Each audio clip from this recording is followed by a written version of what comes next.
Hello student, कैसे हैं आप सब। एक बार पुनः से कोचिंग क्लासेस पर स्वागत है। उम्मीद करता हूं आप सब अच्छे होंगे, मस्त होंगे, बेहतर होंगे, आपकी पढ़ाई बेहतर चलेगी। बच्चों, क्लास 11th केमिस्ट्री में एक नया चैप्टर स्टार्ट कर रहे हैं, जिस चैप्टर का नाम है ऊष्मागतिकी। ये पुरानी एनसीईआरटी के हिसाब से मैं बात करता हूं, अध्याय 6 है, लेकिन जो नया एनसीईआरटी आ गया बच्चों, उसमें अध्याय आपके 5 में मिलेगा। ठीक है, तो परेशान मत होना कि सर ये अध्याय 6 कहाँ से आ गया। थर्मोडायनेमिक्स जैसे कुछ जगह एनसीईआरटी में जो आपका चैप्टर 5 था, है ना, ठोसों के जो गुण थे बच्चों, उसे हटा दिया गया है, कुछ जगह नहीं हटाया है। इसलिए मैं अभी इस चैप्टर को करा रहा हूं। जो 11th क्लास का बच्चा है, थर्मोडायनेमिक्स अच्छे से आज सीखेगा। चलिए शुरू करते हैं। आज हम कुछ बेसिक चीजें समझेंगे। ठीक है, जैसे आपका ऊष्मागतिकी है, निकाय किसे कहते हैं, परिवेश किसे कहते हैं, परिसीमा क्या है भैया, निकाय के प्रकार के बारे में बात करेंगे। तो पहले अपना देखते हैं बच्चों, थर्मोडायनेमिक्स यानी ऊष्मागतिकी, जो चैप्टर का नाम ही है। ऊष्मागतिकी भौतिक रसायन की वह शाखा है जिसमें किसी रासायनिक अभिक्रिया में होने वाले ऊष्मा या ऊर्जा परिवर्तनों का अध्ययन किया जाता है। मतलब जैसे कोई रासायनिक अभिक्रिया संपन्न हो रही है, यानी अभिकारक से उत्पाद में बदल रहा है, तब उसमें या तो ऊष्मा ली जाती है या अभिक्रिया संपन्न होते समय ऊष्मा उत्सर्जित होता है। तो इसका जब हम अध्ययन करते हैं और इनको जिन शाखा के अंतर्गत रखा गया है उसे कहते हैं ऊष्मागतिकी। ऊष्मा के गति के बारे में अध्ययन करेंगे, या तो अभिक्रिया ऊष्मा लेगी या तो अभिक्रिया ऊष्मा देगी। दोनों कंडीशन है ना, अभिक्रिया ऊष्मा छेपी भी होती है, अभिक्रिया ऊष्मा शोषी भी होती है। ऊष्मा छेपी में अभिक्रिया जो है बच्चों ऊष्मा देता है, और ऊष्मा शोषी में रासायनिक अभिक्रिया में ऊष्मा ली जाती है। तो जब हम किसी रासायनिक अभिक्रिया का अध्ययन करते हैं तो उसमें या तो ऊष्मा ली जाएगी या तो ऊष्मा दी जाएगी, फलस्वरूप उसके ऊर्जा में परिवर्तन होगा। इनका अध्ययन हम एक अलग ही प्रकार से करते हैं, तो पूरे एक समूह को हम एक ऊष्मागतिकी नाम दे देते हैं, थर्मोडायनेमिक्स। यानी एक शाखा है भाई, रसायन की कई सारे शाखाएं हैं ना, उसमें से एक आपका ऊष्मागतिकी हो गया। ठीक है, जिसके अंतर्गत हम ऊष्मा का अध्ययन करते हैं। जैसे आप लोगों ने पढ़ा होगा बच्चों, कैल्शियम ऑक्साइड, ये आपका कैल्शियम ऑक्साइड CaO है। ठीक है, इसमें जब हम पानी डालते हैं बच्चों तो क्या बनाता है, कैल्शियम हाइड्रोक्साइड CaOH का होल ट्वाइस प्लस आपका ऊष्मा मिलता है। ध्यान रखिएगा, ये आपको मिलता है।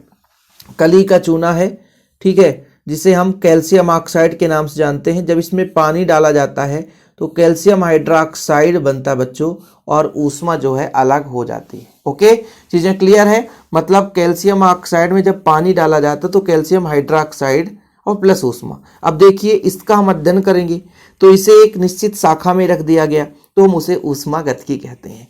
चलिए हम छोटे छोटे कुछ शब्दावली के बारे में बात करेंगे। आज का हमारा पूरा यही टॉपिक है बच्चों।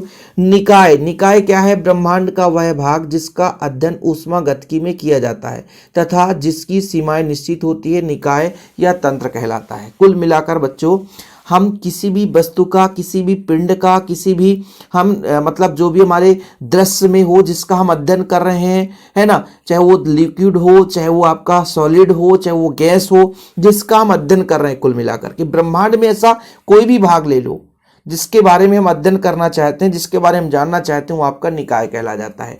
जैसे मान लीजिए, पृथ्वी एक निकाय है ब्रह्मांड का। हम पृथ्वी के बारे में अध्ययन करते हैं तो पृथ्वी एक क्या हो गया, निकाय हो गया। अब हम मान के चलते हैं एक गिलास पानी, तो गिलास क्या हो गया, एक निकाय हो गया जिसमें पानी भरा हुआ है। अब देखो भाई साहब, इसको मैंने कहा ये प्रिज्म है, ये प्रिज्म है, मतलब ये निकाय है, कहीं ना कहीं कणों से मिलकर बना हुआ है।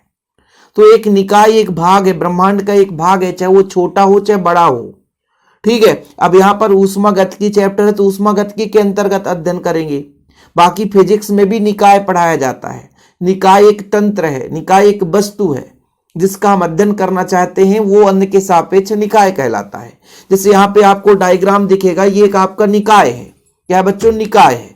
ठीक है, समझ में आया, कोई दिक्कत तो नहीं है। निकाय का मतलब है एक वस्तु ब्रह्मांड में स्थित, चाहे वो छोटा हो या बड़ा हो, कुछ भी हो सकता है, वो आपका एक वस्तु है बच्चों, वो आपका निकाय कहला जाता है। अब जैसे मैं बात करता हूं, ये आपका निकाय है, इसको मैंने निकाय कह दिया। ठीक है, अब इसके चारों ओर जो भाग है बच्चों, निकाय के चारों ओर जो भाग है वो आपका कहला जाता है परिवेश, सराउंडिंग।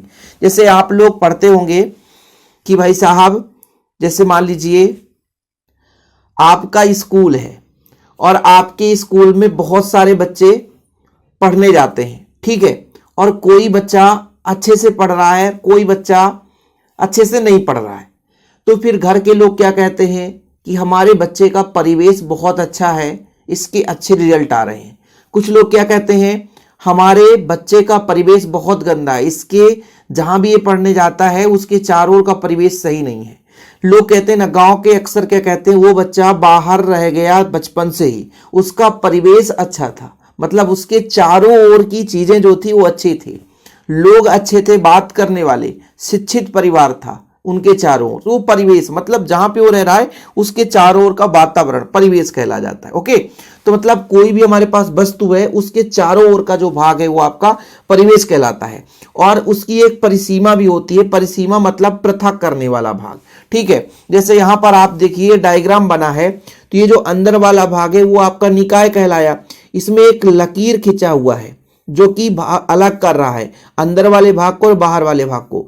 तो ये जो लकीर है जो अंदर और बाहर को दो भागों में बांट रहा है, तो आपका परिसीमा हो गया, और इस निकाय के चारों ओर का जो भाग है वो आपका परिवेश कहला जाता है बच्चों, ठीक है। तो लिखते चलें, जो 11th क्लास में है, सराउंडिंग किसे कहते हैं, ब्रह्मांड का वह भाग जो निकाय के चारों ओर होता है। मतलब हम बैठ गए कहीं पे तो हम निकाय, और हमारे अलावा सब क्या है, परिवेश हो जाता है। हम ऐसे भी चार अच्छे दोस्तों के साथ रहेंगे तो हमारी प्रकृति भी अच्छी हो जाएगी, और हम गाली देने वाले, सिगरेट पीने वाले, या कि मान लीजिए ऐसे लड़के के साथ रहेंगे जो गुटखा रास्ते खाता है, तो फिर संगत का असर पड़ता है। इसी को बोलते हैं सराउंडिंग, परिवेश। ओके, परिसीमा भैया निकाय तथा परिवेश को पृथक करने वाली एक सीमा है ना। जैसे यहाँ पर बीकर में रखा द्रव, निकाय या तंत्र, द्रव के चारों ओर है ना भाई। जो निकाय है वो क्या है बच्चों, वो द्रव है, और द्रव के चारों ओर की सभी वस्तुएं, जैसे वायु, बीकर, कमरा जहां पे रखा है वो परिवेश है, और एक दीवार जो होगी जो अलग कर रहा दोनों को, वो आपका परिसीमा कहलाता है, ठीक है। अब इस निकाय को संगठन के आधार पर दो भागों में बांटते हैं। एक तो होता है एक समांगी निकाय और एक विषमांगी निकाय। समांगी निकाय में क्या होता है बच्चों, जैसे मान लीजिए पानी को दूध से मिला दो तो पानी के हर भाग में दूध के कण विखरित हो जाते हैं, मतलब एक प्रकार से अच्छे तरीके से मिल जाते हैं, तो जो निकाय बनता है वो आपका समांगी निकाय है। अब ये कांच का शुद्ध ठोस है, ये समांगी है, हर जगह समान रूप से कण एक दूसरे के साथ बंधे हुए हैं, ठीक है। शुद्ध द्रव आपका पानी है, शक्कर मिला दो तो वो आपका निकाय एक समांगी निकाय कहलाता है। लेकिन कई सारे ऐसे निकाय होते हैं जो मिले नहीं रहते, पानी के साथ आप रेत डाल दो तो आपका विषमांगी निकाय कहला जाता है। कोलाइडी विलयन, जैसे आप मान लीजिए कलर डाल दो है ना, वो अच्छे तरीके से ना घुले, आप तेल में पानी डाल दो या पानी में तेल डाल दो तो वो आपका विषमांगी निकाय कहला जाता है। तो संगठन के आधार पर निकाय को दो भागों में बांटा जाता है, मुख्य रूप से संगठन के आधार पर, मतलब मिलने वाले पदार्थों के आधार पर, जिनसे जिनसे कोई भी निकाय जिन जिनसे मिलकर बना हुआ। जैसे शुद्ध ठोस केवल और केवल कांच का है, ये प्रिज्म है, कांच का बना हुआ है, तो ये समांगी निकाय है। लेकिन वहीं पे रासायनिक संगठन ऐसा होता कि वो असमान होते, अच्छे तरीके से ना मिले होते, दो प्रवस्थाएं होती, तो फिर वो आपका विषमांगी निकाय कहला जाता है। तो देखिए समांगी निकाय में इस निकाय के प्रत्येक भाग का रासायनिक संगठन समान रहता है, यानी निकाय के सभी भाग समान प्रवस्था में होते हैं। ओके, एग्जाम्पल शुद्ध ठोस, शुद्ध द्रव है ना का मिश्रण, गैसों का मिश्रण। ऐसे विषमांगी निकाय की बात करें तो इस निकाय के प्रत्येक भाग का रासायनिक संगठन समान नहीं रहता, अर्थात निकाय में दो या दो से अधिक प्रवस्था हो सकती है, कोलाइडी विलयन या घुलनशील द्रव। आज हमने स्टार्टिंग में ही बताया था बच्चों, केवल और केवल पारिभाषिक शब्दावली, कुछ ऐसे शब्दावली जो कि इस चैप्टर में आपके काम में आने वाले हैं, उनको हम पढ़ने वाले हैं। इसके बाद यहां पर देखिए बच्चों आप लोग, ऊर्जा एवं पदार्थ के संचरण के आधार पर निकाय के प्रकार, यानी ऊर्जा और पदार्थ का संचरण हो जाए तो एक ऐसा निकाय जिसके साथ ऊर्जा एवं द्रव्य दोनों का आदान प्रदान हो जाए, ठीक है, तो आपका बच्चों खुला निकाय कहलाएगा। मतलब उसमें हम पदार्थ भी डाल दें, जैसे मान लीजिए एक ग्लास है, इसमें पानी रखा हुआ है, इसको हम गर्म भी कर सकते हैं तो ये गर्म भी हो जाएगा है ना, और इसमें हम पानी भी डाल सकते हैं। लेकिन एक ऐसा बंद निकाय बना देते कि केवल ऊर्जा उसको गर्म कर सकते लेकिन पानी अंदर से बाहर ना कर सके, तो वो आपका समृत निकाय हो जाता है। जैसे खुले मुंह वाले बीकर में जल को गर्म करना, खुले मुंह वाले बीकर में क्या है कि हम बीकर को गर्म करते हैं तो पानी तो गर्म हो रहा है, ऊपर से हम और पानी मिला भी सकते हैं, लेकिन बंद बर्तन में रखे जल को यदि गर्म करेंगे तो क्या हम बाहर से पानी डाल सकते हैं? नहीं कर सकते। तो केवल और केवल ऊष्मा का आदान प्रदान होगा। तो एक ऐसा निकाय जिसमें ऊष्मा और द्रव्य दोनों का हम क्या कर सकें? आदान प्रदान कर सकें, तो आपका वो खुला या विवृत निकाय कहला जाता है। लेकिन बंद या समृत निकाय में क्या होता है बच्चों कि केवल और केवल ऊष्मा का आदान प्रदान किया जा सके, उसमें हम पदार्थ या द्रव्य का आदान प्रदान ना कर सकें, तो आपका बंद निकाय कहलाता है। जैसे मान लीजिए कुकर में दाल पकाते हैं, जब कुकर में दाल पकाते हैं तो आपको वो बंद निकाय है, केवल उसमें हम एनर्जी देते हैं, पकाते समय हम उसमें अलग से पानी नहीं डाल सकते। लेकिन वहीं पे यदि आपके पास एक छोटा सा बर्तन है, पॉट है, मतलब जो ऊपर से खुला हुआ हो, जैसे आपका डंका हो जाता है, डंका में आप चाय बनाते हैं तो उसमें एनर्जी भी देते हैं, थोड़ा सा मीठा हो गया तो भैया दूध की मात्रा ज्यादा कर दो, या कम मीठा है थोड़ा सा ऊपर से शक्कर डाल दो, तो द्रव्य भी डाल सकते हैं और एनर्जी भी दे सकते हैं, तो आपका खुला निकाय कहलाया। लेकिन वहीं पे जब आप कुकर पे जब आप क्या बनाते हो, चावल बनाते हो या कि मान लीजिए दाल बनाते हो, तो यदि पानी की कमी हो गई तो ऊपर से आप नहीं डाल सकते उसका, जब तक ढक्कन नहीं खोलोगे। तो वो तो खोलने के बाद अलग मैटर है कि खुला निकाय बन जाएगा, लेकिन जब तक वो बंद है तो आपका क्या बन जाता है? समृत या बंद निकाय बन जाता है। आगे बात करते हैं, थोड़ा सा देखिएगा बिलगित निकाय। बिलगित निकाय कब कहलाएगा? यह निकाय परिवेश के साथ ऊर्जा तथा द्रव्य में किसी का भी आदान प्रदान नहीं करेगा। एक प्रकार से यदि बिलगित निकाय है, मतलब उसमें हम कुछ भी ना दें। जैसे थर्मस में रखा गर्म जल, थर्मस में आप गर्म जल रख दो ना, तो वो अंदर का एनर्जी बाहर जाएगा ना बाहर का अंदर, ठीक है। जैसे आप लोग देखते हैं आजकल बहुत सारे ऐसे बर्तन, टिफिन मिल जाता है कि आप गर्म खाना ले जाओगे वो गर्म ही रहेगा, वो ठंडा होना ही नहीं है उसको, ठीक है। तो ये चीजें होती है बिलगित निकाय।